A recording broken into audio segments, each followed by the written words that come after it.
وہ بڑا خوش قسمت بندہ ہوتا ہے جسے کوئی ایسا شخص مل جائے جو اس کی تکلیف کا احساس کرے۔ میرا زمانہ اس طرح کا ہے جس میں لوگ غرض مندوں سے تو دنیا بھر گئی پر درد مندوں سے خالی ہو گئی۔ وہ بڑا خوش بخت ہے جسے کوئی ایسا شخص ملے جو اس کے لیے کبھی دعا مانگے، کبھی اس کے لیے رو دے، کبھی اس کی آسانی کا کوئی بندوبست کرے، کبھی لیکن نا رسم ہو گئی دعاؤں میں یاد رکھنا، دعا کرنا، بس ٹھیک ہے کہہ دیا اس نے بھی انشاءاللہ کہہ دیا، لیکن وہ بڑا خوش نصیب ہے جس کے لیے کوئی رات کو اٹھ کے دعا مانگے، بڑا خوش نصیب ہے۔ نبی پاک صلی اللہ تعالی علیہ وسلم کا امت کے ساتھ رشتہ یہ ہے کہ حضور اس امت کے درد کو محسوس کرتے ہیں۔ دیکھیں ہم لوگوں نے سمجھ لیا ہے کہ مسائل کا حل دولت ہے، مسائل کا حل شہرت ہے، مسائل کا حل آپ کا بڑا ہونا ہے۔ وہ اس لیے کہ لوگ دیکھتے ہیں بڑے آدمی کا مسئلہ حل ہو جاتا ہے، چھوٹے کا نہیں ہوتا، تو وہ سمجھتے ہیں شاید وہاں تک پہنچنا مسئلے کا حل ہے۔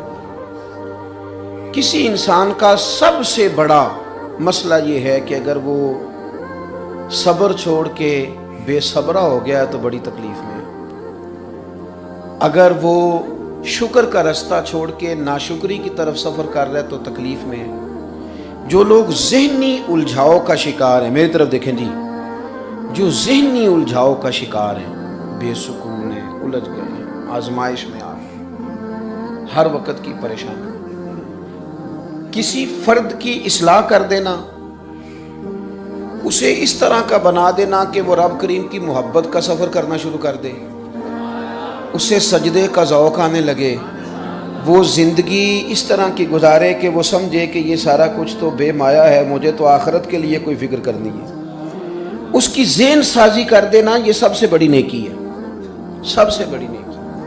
افراد کی جو اصلاح ہوتی ہے نا، اس سے ایک ایک فرد سے پورا پورا خاندان تشکیل پاتا ہے۔ آپ نے ناراض نہیں ہونا میری بات سے، اگر گھر کے بزرگ جلد باز ہونا تو بچے ان سے زیادہ جلد باز ہو جاتے ہیں۔ میں نے کہا تھا نا ناراض ہونا، اور آپ نے گھورنا شروع کر دیا۔ اگر گھر کے بزرگوں کے اندر قناعت کی دولت ہو، وہ تھوڑے پہ صبر کرنا جانتے ہوں، تو یاد رکھیں بچوں میں زیادہ قناعت پیدا ہو جائے۔ افراد اگر کسی درویش کے پاس بیٹھنے والے ہوں، وہ اپنے بچوں کو یہ سبق پڑھائیں کہ پتر روٹی تھوڑی کھانی ہے، پر جتنی کھانی ہے جائز ہی کھانی ہے۔ یہ سوچیں جب معاشرے کے اندر، سوسائٹی کے اندر رواج پا جاتی ہیں تو یہ نیچے تک آتی ہیں، نیچے تک افراد کی اصلاح۔ دیکھیں نا، حضرت مولا علی شیر خدا کرم اللہ تعالی وجہہ الکریم فرماتے ہیں، میں نے خود نبی کریم علیہ السلام سے سنا، حضور نے فرمایا اگر تیری وجہ سے ایک بندہ ہدایت پا گیا، کتنے جی بولیے، ایک بندہ تیری وجہ سے اگر ہدایت پا گیا تو سمجھ لے تیرے لیے دنیا اور ما فیہا سے بہتر ہو گیا ہے، تو نے فتح کر لی ساری دنیا۔ ایک بندہ اگر ٹھیک، آپ کسی بندے کو سکون میں لے آئیں، یعنی مجھے بتائیے جو بندہ تلخ مزاج ہو، اس کی اماں پریشان ہے، ابا پریشان ہے، بیوی بڑی تکلیف میں ہے، سسرال والے بات کرتے ڈرتے ہیں، بچے کہتے ہیں کیا کریں، اگر اس بندے کی تلخی کوئی بندہ دور کر کے اسے میٹھا کر دے، اس کی ماں کا سارا غم ہی نکل گیا، باپ کی صحت اچھی ہونے لگ گئی، اس کی بیوی سکھ میں آ گئی، بچے سکون میں آ گئے۔ اس کا مطلب ہے کہ جو افراد کی ذہنی تربیت ہے، اصلاح ہے۔ میرے نبی پاک صلی اللہ تعالی علیہ وسلم کو یہ درد تھا کہ اللہ کے بندے اللہ والے بن جائیں۔ محبوب کریم جو صبح و شام نکلتے تھے تو یونیورسٹیاں بنانے کے لیے نہیں، وہ بھی کمال بات ہے، اس کی بھی حمایت کرتا ہے دین، ادارے قائم کرنا، اس لیے نہیں کہ سارے مکے کی سڑکیں پکی کر دی جائیں اور ہر جگہ جناب سیوریج کا نظام بہتر ہو جائے اور یہ ہو جائے اور جناب چیزیں ڈیولپ ہو جائیں، نہ، محبوب تو صبح سے شام تک محنت کرتے تھے کہ رب کی دھرتی پر رب کا نظام قائم ہو، لوگ ذہنی طور پر اپنے رب کریم کی بارگاہ سے جڑ جائیں۔ آپ جب اللہ سے جڑ جاتے ہیں نا تو آپ یقین کریں آپ کو نا محسوس ہوتا ہے کہ میں جی رہا ہوں تو کسی کام کے لیے جی رہا ہوں۔ آپ تشریف رکھیں جی، اللہ آپ کو جزائے خیر دے، کٹھے دیو نا جی، پھر کٹھے کرنے پہن کے بعد اللہ آپ کو خوش رکھے، مشکل ہو جاتا ہے نا جی، اللہ آپ کو سلام۔ اب منہ بڑے جنہیں آ گئے اب آپ میری بات سنیں گے عزیزو، جب نبی پاک صلی اللہ تعالی علیہ وسلم نے آغاز تبلیغ فرمایا نا، تو وہ آغاز تبلیغ سارا درد والا، اور وہ سارے حضور نے اسباب اختیار کیے جس سے اس وقت لوگوں کو 2 دفعہ کھانا پکایا نبی پاک نے اپنے خاندان کا۔ پہلی دفعہ سب کو دعوت دی، کوئی دین کی بات کرنا چاہی، ابو جہل نے شرارت کی، بات ہو نہ سکی، پھر کھانا پکایا، پھر حضور نے پیغام دین دیا، نہیں ان کی سمجھ میں بات آئی۔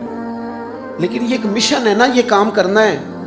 ایک دائی، ایک مبلغ میری طرح کا ہے جو کہتا ہے نہیں جی نہیں، بندے توجہ نہیں کرتے لہذا چھٹی چھوڑے نہیں، یہ قوم نہیں سیانی ہو سکتی۔ میں کہا کرتا ہوں جاہل کہہ کے جان چھڑانا تو آسان ہے، پر جاہلوں کی ذہنی سطح تک اتر کے انہیں فہم دینا یہ کمال ہے۔ یہ کمال ہے کہ آپ وہاں تک اتر کے نا، آپ نے ان کو کی ذہنی سطح تک اتر کے آپ نے اپنا پیغام دے دیا۔ محبوب پاک علیہ السلام نے دعوت دی، نہیں ان کی سمجھ میں بات آئی، حضور نے ہر شخص کو پیغام دین دیا۔ وہ طرح طرح کی باتیں کرتے، بڑی لمبی باتیں۔ آج نا جس کو پورے 6 مہینے ہوتے ہیں نا ناظرے کے بچے پڑھاتے ہیں، وہ بھی رزلٹ چاہتا ہے۔ میں ایک دن طالب علموں سے میں نے کہا تھا کہ یار نتیجہ نکلنا ضروری نہیں، محنت کرنا ضروری ہے۔ حضرت نوح علیہ السلام نے 950 سال کام کیا، بلکہ 1500 سال کی روایت بھی ملتی ہے۔ چند لوگوں نے کلمہ پڑھا، لیکن حضرت نوح علیہ السلام کامیاب ہو کے گئے۔ کیوں؟ کہ رب کریم نے جو ڈیوٹی لگائی تھی وہ ڈیوٹی انہوں نے پوری کی۔ ہمارا کام ڈیوٹی کرنا ہے، ڈیوٹی کرنی چاہیے۔ اب آپ کہیں کہ نتیجہ نکلے کو ضروری ہے، وہ تو اللہ تبارک و تعالیٰ کا نظام ہے کہ اس درویش کہتے ہیں کہ مالی دا کم پانی دینا، وہ پر مشکاں پاوے، اگوں خالق دا کم پھل پھل لانا، لاوے یا نہ لاوے، یہ تو اس کی بے نیازی ہے۔ محنت کی جائے۔ حضور سید عالم صلی اللہ علیہ وسلم 10 دن تقریباً طائف میں رہے۔ نوجوانوں میری طرف دیکھو، اتنی جلدی نتیجہ مانگتے، اتنی جلدی نتیجہ مانگتے، کہتے ہیں میں آج ٹھیک ہو گیا ہوں لہذا آج سارا محلہ شام تک ٹھیک ہونا چاہیے۔ اتنی جلدی آپ کو پڑی ہے؟ ابھی تو آپ میاں تازے آئے ہیں، موقع تو دیں۔ 10 دن حضور نے قیام فرمایا طائف میں، 10 دن۔ ان لوگوں نے کلمہ کیا پڑھنا تھا، انہوں نے تو معاذ اللہ پتھر مارے۔ ایک شخص نے بھی حضور کی آواز پر لبیک نہیں کہا۔ سرکار واپس آ گئے۔ اب فرشتے نے آ کے عرض کی، یا رسول اللہ اگر آپ چاہیں تو ان کو 2 پہاڑوں کے بیچ رکھ کے مسل دیا جائے، تباہ ہو جائیں۔ تو محبوب کیا فرماتے ہیں؟ فرمایا نہیں یا رسول اللہ، ایک بندے نے بھی بات نہیں مانی۔ اب یہ حضور بتاتے ہیں کہ درد کیا ہوتا ہے، امید کیا ہوتی ہے، کامیابی کیسے ملتی ہے۔ محبوب فرمانے لگے انہوں نے نہیں نہ مانا تو مجھے امید ہے ان کی آنے والی نسلیں مان جائیں گی، ان کی نسلیں مان جائیں گی، یہ امید قائم ہے۔ کمزوری نہیں دکھائیں، درد پیدا کریں آپ۔